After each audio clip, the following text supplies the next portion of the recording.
炎炎夏日沒有胃口的朋友，強烈推薦你們去做這一道黃瓜拌牛肉，真的特別的嫩，個人感覺比炒的還要好吃很多很多倍哈，非常推薦。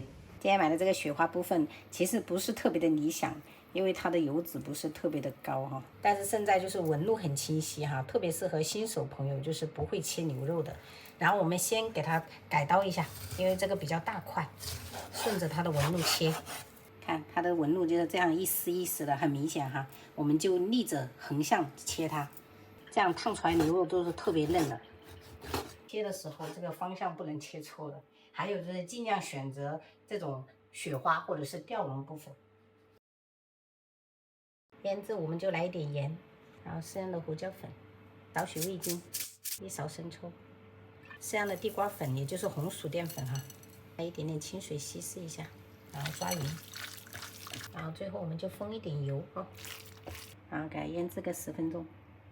然後接下來我們再拍點黃瓜，我喜歡切的小塊一點，等一下方便入味哈。夏天我所有的涼拌菜其實配的都是這一些，然後香菜、蒜末，這個是小米辣，還加一點這種乾辣椒，乾辣椒下去雞油真的特別的香。然後這個是提前炸好的這個花生米、黃瓜哈，清甜的。然後油辣子什麼品牌的都可以，反正就是要油辣子很香。然后像這種辣椒面可加可不加，反正我們家很喜歡吃辣，我就會加一點，等下雞油哈。把水燒到這種滾開的狀態哈，我們就轉成小火。我們燙牛肉千萬不要太大火哈，然後迅速的給它放下去，然後盡量手動這樣子給它散一下哈。牛肉千萬不要大火燙，容易有腐沫。半分鐘左右哈，像這樣子差不多定型了哈，我們輕輕的這樣子推。因為我們有裹地瓜粉，盡量不要讓它脫漿了哈，就是小火文火的一圈。家庭的話，小火這樣子燙個40秒，你看粉嫩粉嫩的，這樣燙出來的牛肉真的非常的嫩啊。我們把這個黃瓜倒進來，還有花生米、蒜末，然後盡量居中哈，因為等一下我們方便雞油。然後小米辣、乾辣椒，再抖一點這個辣椒面啊。